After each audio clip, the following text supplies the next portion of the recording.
Suspeitei que minha esposa estava planejando um divórcio, então eu movi meus bens. 2 semanas depois, ela pediu o divórcio, mas voltou atrás quando seu plano deu errado. Olá, pessoal. Estive lendo as postagens aqui por um tempo, acreditando que eu nunca teria minha própria história para contar. No entanto, a vida tem um jeito de nos chocar, e eu tenho carregado isso por meses. Preciso desabafar. Deixe-me ser claro, eu nunca fui do tipo que tira conclusões precipitadas ou que assume o pior. Minha esposa, vamos chamá-la de M, e eu estamos juntos há 6 anos e casados há 4. As coisas estavam sólidas, ou assim eu pensava. Passamos pelos altos e baixos típicos, mas nada que me fizesse pensar: oh, há um problema aqui. Na verdade, durante a maior parte do nosso relacionamento, éramos aquele casal completamente comprometido. Ríamos de piadas internas bobas, discutíamos por horas sobre qual filme assistir e tínhamos um ritmo que simplesmente funcionava.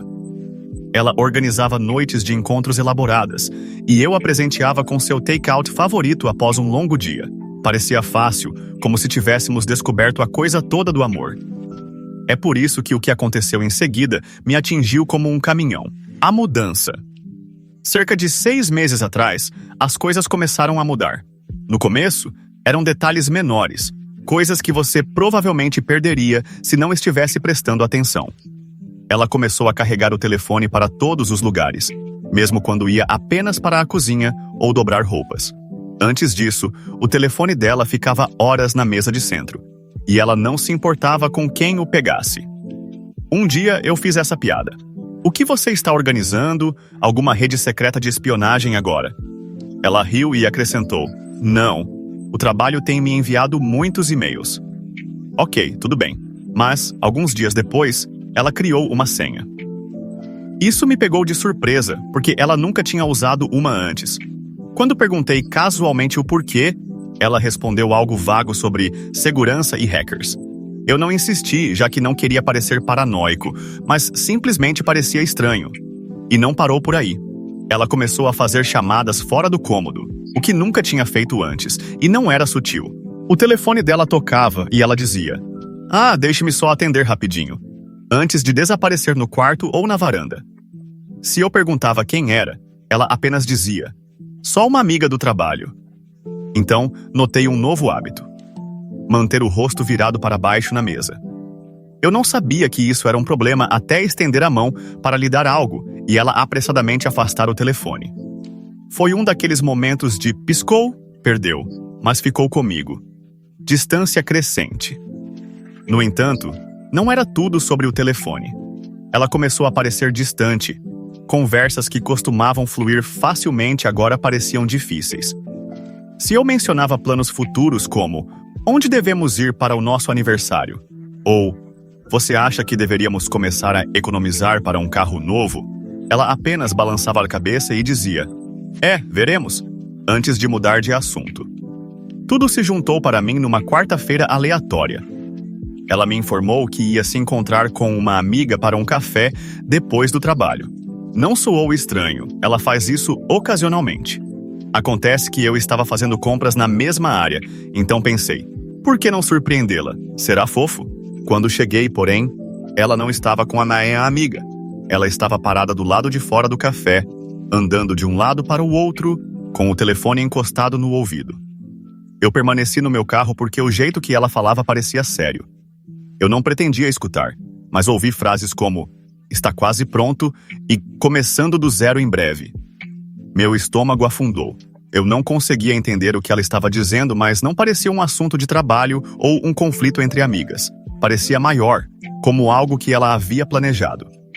Quando ela voltou para casa, perguntei como tinha sido o encontro para o café, tentando manter um tom casual. Ela me contou uma história completa sobre a amiga reclamando do namorado. Foi um comentário tão inesperado que eu apenas olhei para ela por um segundo. O que você quer dizer? Perguntei. Ela deu de ombros. Eu só acho que deveríamos ter tudo em um só lugar, sabe? Tipo, todas as informações das nossas contas, senhas, documentos, esse tipo de coisa. Apenas em caso de emergência. Eu não tinha certeza do que dizer. Isso era algo que nunca tínhamos discutido antes. E o timing parecia estranho, considerando todo o resto que eu tinha notado. Que tipo de emergências? Perguntei, tentando manter meu tom casual. Ela deu de ombros novamente. É apenas inteligente, não é? E se algo acontecer com um de nós? Ou se precisarmos tomar uma grande decisão financeira rapidamente? O argumento dela fazia sentido na superfície, mas algo na forma como ela o expressou me deixou nervoso. Era muito ensaiado e polido, como se ela estivesse esperando o momento certo para abordar o assunto. Eu balancei a cabeça e murmurei algo como: acho que é uma boa ideia. Mas por dentro os alarmes estavam tocando. Por que agora?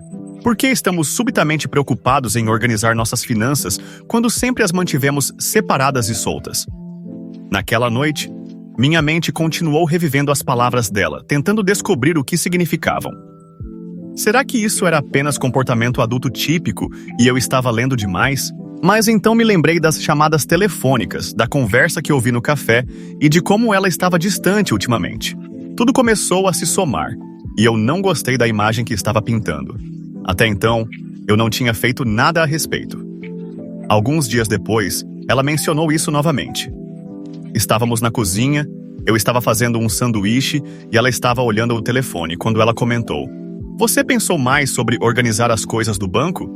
Tipo, você sabe onde estão todos os detalhes da conta?" Eu abaixei a faca e me virei para encará-la. "Ok, o que está acontecendo?"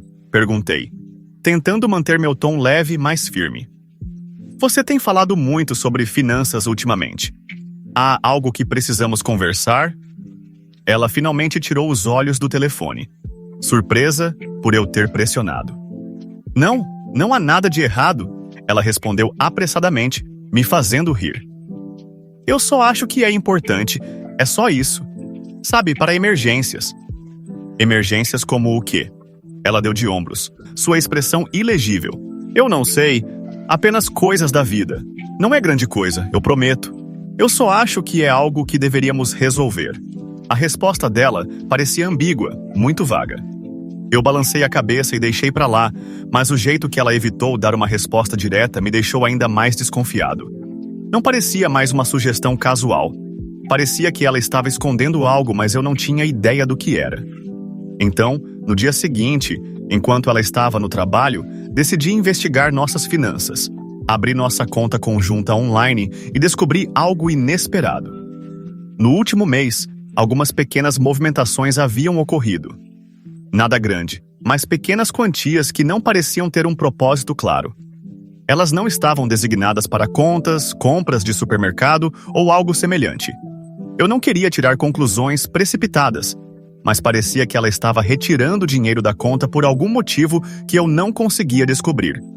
Pensei em confrontá-la, mas algo me disse para esperar. Se eu estivesse errado, eu pareceria ridículo. E se eu estivesse certo, eu teria que ser cuidadoso.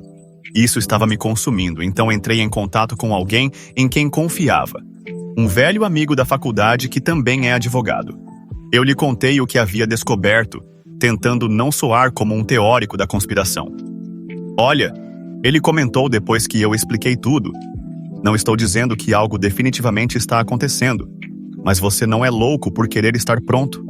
Se você está preocupado em proteger seus bens, agora é a hora de fazer isso. Melhor prevenir do que remediar."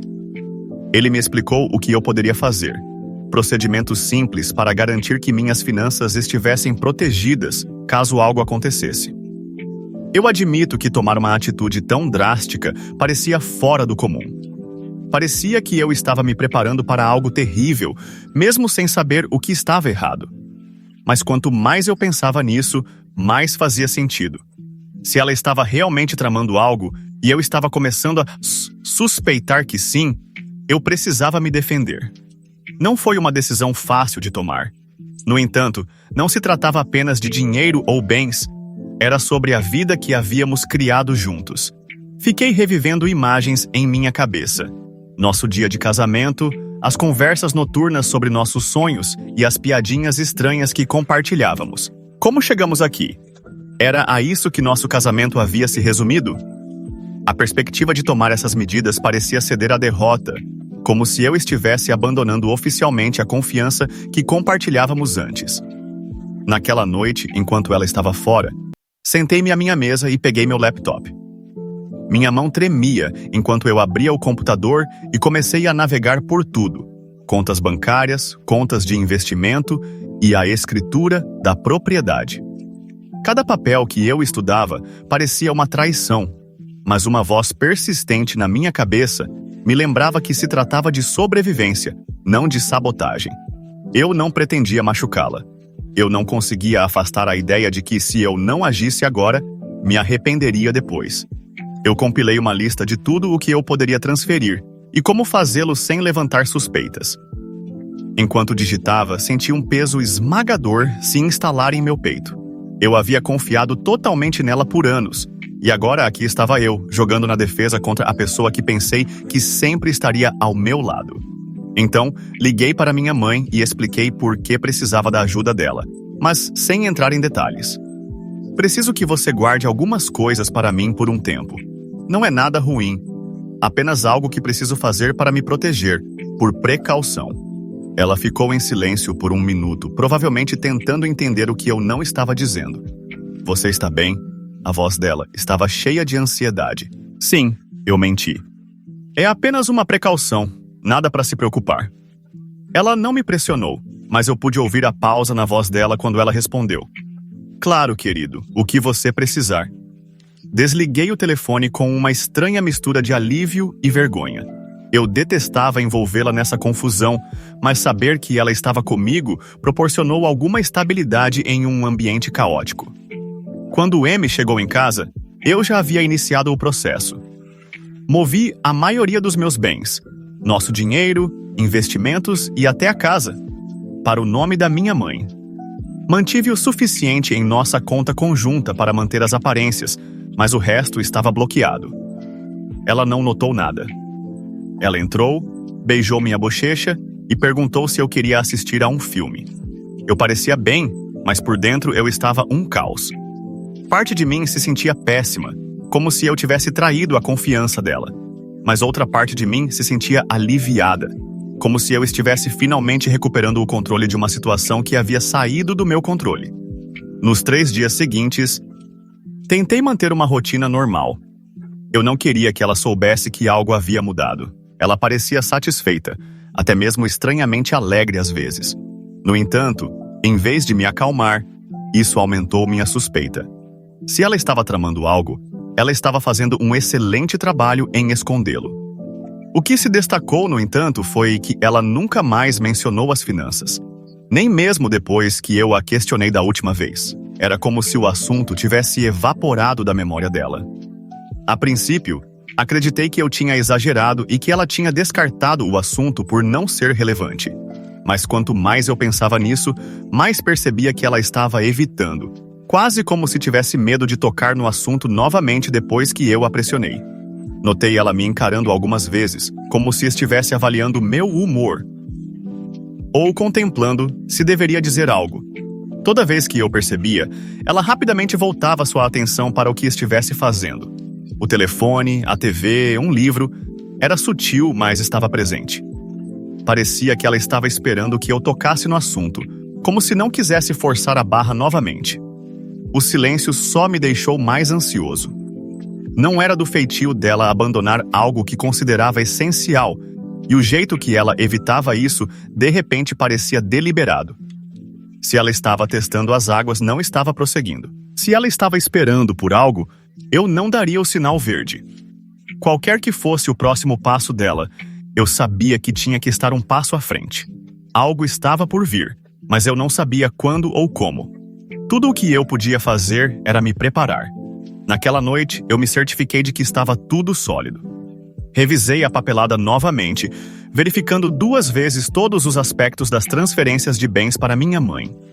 A casa, as economias, os investimentos, tudo estava agora legalmente no nome dela, lacrado em um trust incontestável. Eu até liguei para ela para confirmar que ela tinha todos os papéis necessários. 2 semanas se passaram, e tudo parecia normal. Normal até demais, francamente. Ela estava agindo mais amorosa, até começando a falar sobre tópicos não relacionados, como o trabalho ou o que deveríamos comer à noite. Isso me pegou desprevenido, porque ela estava distante por meses e evitando qualquer coisa além de conversas superficiais.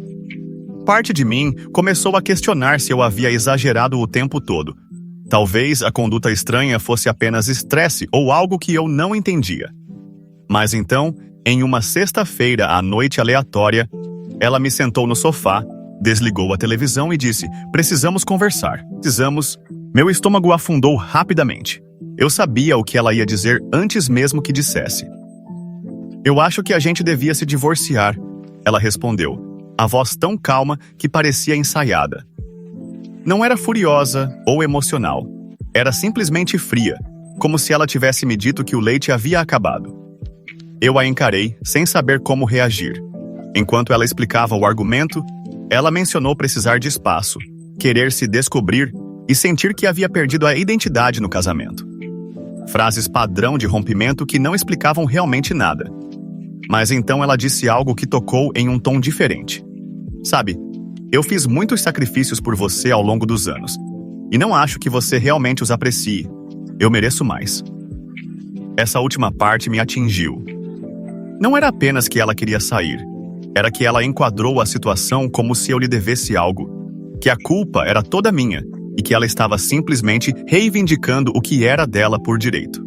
Enquanto eu estava sentado ali, tentando entender o que ela estava dizendo, surgiu uma nova pergunta: por que agora? Então ela disse algo que começou a fazer tudo fazer sentido. "Uma amiga minha tem me ajudado a ver as coisas com mais clareza." Ela continuou sem olhar para mim. "Uma amiga." Eu permaneci imóvel, deixando-a falar, mas minha mente estava acelerada. Quem era essa amiga? Por que estavam tão envolvidas no meu casamento? A maneira como ela disse isso não era casual. Parecia que alguém a estava incentivando, convencendo-a de que me deixar não era simplesmente uma escolha, mas uma estratégia que ela precisava implementar. E quanto mais ela falava sobre como merecia mais por causa de seus sacrifícios, mais eu ficava cético. Sacrifícios? Que tipo de sacrifício? Ela estava feliz comigo, ou assim ela dizia. Eu trabalhei duro para lhe oferecer a vida que ela desejava, e não era apenas sobre dinheiro.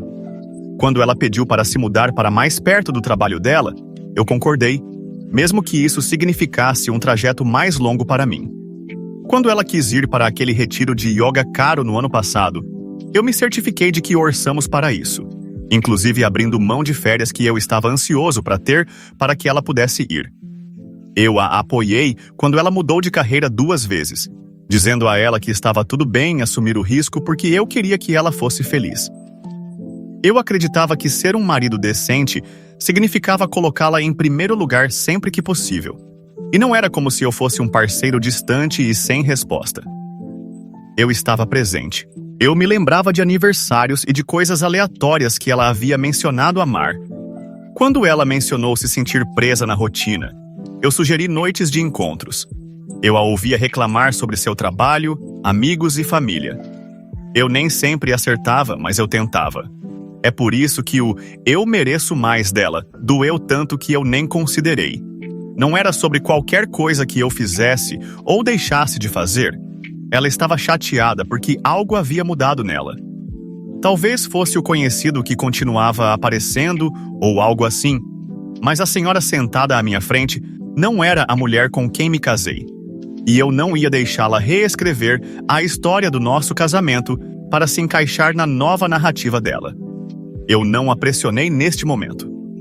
Em vez disso, acenei com a cabeça e disse algo inócuo como: "Se é assim que você se sente, acho que devemos descobrir os próximos passos."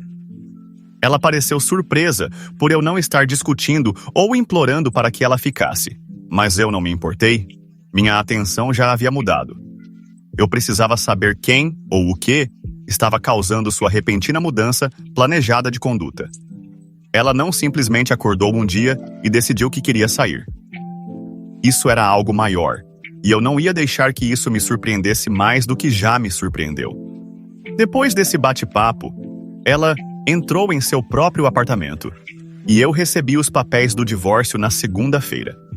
Acredite em mim, eles não queriam apenas encerrar o relacionamento, eles planejavam ter tudo: metade da casa, minhas economias meus bens e o carro que ela queria. Tudo, mais algumas cláusulas ambíguas de pensão alimentícia que faziam pouco sentido, considerando o alto salário dela. Parecia que ela estava esperando que eu lhe desse tudo que eu tinha. A princípio, presumi que ela estava apenas sendo vingativa, mas o jeito que ela articulou suas exigências de forma tão específica e agressiva me assegurou que ela tinha alguém a guiando por isso. Então eu comecei a cavar. Eu não podia simplesmente perguntar a ela com quem ela estava conversando, então eu tive que ser inteligente. Comecei com as redes sociais dela. Ela não me bloqueou e, embora ela não postasse com frequência, eu pesquisei através de suas fotografias marcadas e comentários, procurando por alguém novo. Foi quando descobri o padrão. Jake curtiu e comentou repetidamente em suas postagens. Nada obsceno, mas o suficiente para me fazer parar. Eu cliquei no perfil dele, que era público. À primeira vista, ele não parecia ser muito mais do que um profissional de marketing de 30 anos. Mas enquanto eu rolava a página para baixo, vi algo em comum. Ele postou uma foto no mesmo café onde eu a tinha visto semanas antes, no mesmo dia em que a ouvi conversando sobre começando do zero. Meu estômago se revirou enquanto eu continuava a rolar. Sinais mais sutis. Um comentário em uma das fotos dela que dizia: "Você também tem isso", além de uma selfie que ele tirou do que parecia ser sua nova residência. Nada disso era evidência substancial, mas foi o suficiente para aumentar minha suspeita. Eu não tinha certeza do que fazer com esta informação, mas eu sabia que não podia simplesmente ficar sentado lá, esperando que as soluções viessem ao meu encontro. A declaração dela de uma amiga que a ajudou a superar as coisas permaneceu comigo, e eu estava ansioso para descobrir o porquê. Eu escolhi confrontá-lo à minha própria maneira. Naquele sábado, eu fui até o prédio de apartamentos dela e estacionei a 1 quarteirão de distância, tentando confirmar o que eu já suspeitava. Algumas horas depois, ela e Jake saíram do prédio. Eles não estavam de mãos dadas ou algo assim, mas o jeito que eles caminharam juntos, próximos, inclinando-se para conversar, foi o suficiente. Eles entraram no carro dele e foram embora, me deixando sentado lá, olhando fixamente para o local onde eles estiveram. Eu não o segui. Eu não precisava. Naquele momento, ficou evidente que ela não tinha simplesmente parado de me amar. Ela tinha se preparado para ir com outra pessoa. E agora, tudo fazia sentido. O distanciamento inesperado, as questões monetárias, as exigências enérgicas e os papéis do divórcio. Ela não estava simplesmente me abandonando. Ela estava me deixando sem nada. E ela estava acompanhada por alguém o tempo todo. Voltei para casa naquela noite com a cabeça a 1000 por hora. Tudo que eu aprendi sobre a traição me queimou. Mas o que mais doeu foi o quão premeditado tudo era. Ela estava usando o divórcio como um trampolim para qualquer vida que ela estivesse criando com Jake. Mas ela não tinha ideia do que eu havia planejado para ela. A primeira sessão de mediação pareceu tensa desde o momento em que entramos nela. O advogado dela chegou com uma pasta tão grossa que parecia que eles estavam trazendo um processo contra uma empresa da Fortune 500. Ele começou listando suas exigências como se fossem totalmente razoáveis. Metade da casa, o dinheiro, meus bens, o carro e até algumas palavras sem sentido sobre pensão alimentícia para o cônjuge. Eu permaneci em silêncio, fingindo escutar, mas eu estava esperando meu advogado fazer a sua jogada. Quando finalmente chegou a nossa vez, ele entregou uma pilha de papéis do outro lado da mesa e disse: "Antes de prosseguirmos, acho que é importante que todos revisem estes." O advogado dela pegou os papéis e passou os olhos por eles com confiança. A postura dele mudou rapidamente quando ele folheou as páginas, sua testa franzindo, mais difícil a cada um. "O que é isso?" ele perguntou, olhando fixamente para meu advogado. "Estes documentos mostram a transferência de todos os principais ativos para um fundo fiduciário sob o nome da mãe do meu cliente", disse meu advogado calmamente. "As transferências foram concluídas há várias semanas, antes do pedido de divórcio, e o fim é totalmente legal e irrevogável." O quarto ficou completamente em silêncio enquanto o advogado dela olhava em sua confusão, confuso e frustrado. "Você não mencionou isso", ele afirmou categoricamente. Ela arrancou os papéis das mãos dele e os folheou, seu rosto corando. "Isso não pode ser real." ela disse, olhando fixamente para as assinaturas autenticadas e datas. Então, ela se virou para mim, sua expressão facial mudando de incredulidade para raiva. Você planejou isso, ela murmurou, olhando para mim como se eu tivesse cometido um crime hediondo. Você sabia que eu ia pedir o divórcio e armou isso para me ferrar. Fim, eu não respondi, apenas fiquei sentado e deixei que ela mesma juntasse as peças do quebra-cabeça. O advogado dela, aparentemente agitado, solicitou meu conselho para elaborar. Então ele o fez, lenta, deliberadamente, e com cada pedaço de evidência necessária para tornar as transferências irrefutáveis. As datas coincidiam exatamente, indicando que eu havia transferido tudo bem antes de ela entrar com o pedido. As assinaturas estavam devidamente autenticadas e a confiança era sólida. Não havia nada que eles pudessem fazer para contestá-la. Ela estava furiosa. Você é inacreditável, ela disse, inclinando-se para a frente na cadeira. Eu não consigo acreditar que você faria algo assim comigo. Eu ainda não disse nada. O que havia para dizer? Isso não era sobre eu fazer qualquer coisa com ela. Era sobre eu me defender, porque ela havia deixado evidente que não estava indo embora silenciosamente. A conferência terminou com o advogado dela dizendo algo sobre precisar repensar sua estratégia, mas todos na sala sabiam que eles não tinham mais movimentos a fazer. Quando saímos do prédio, ela me observou de lado no corredor, sua expressão uma mistura de raiva e desespero. Isso não acabou, ela acrescentou, o tom dela baixo. Você vai se arrepender disso. Eu apenas olhei para ela e disse, eu já me arrependo de ter confiado em você. Esse é o meu único arrependimento. Acelerando as coisas mais rapidamente do que eu havia previsto, após a sessão de mediação, ela entrou em modo de colapso completo. Isso começou quase instantaneamente com as chamadas intermináveis. No início, ela parecia calma, até mesmo arrependida, deixando mensagens de voz que começavam com eu acho que nós só precisamos conversar. Ou, eu sei que isso vai ficar uma bagunça, mas podemos consertar. Quando eu não respondia, o tom mudava. No segundo dia, suas mensagens alternavam entre soluços e gritos. Em uma mensagem de voz, seria o lamento dela sobre ter cometido um erro e não querer perder o que havíamos criado juntos.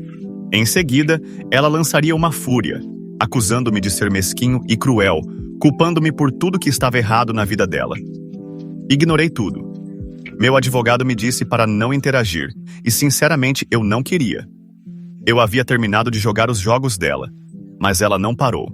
Quando as chamadas e mensagens de texto não funcionaram, ela começou a contar histórias para amigos em comum. Amigos me informaram que ela vinha dizendo às pessoas que o divórcio era uma farsa e que tudo fazia parte de uma farsa maior, uma pegadinha. Quer dizer, quem acreditaria nisso? As falhas na história dela rapidamente ficaram evidentes. Os amigos começaram a fazer perguntas.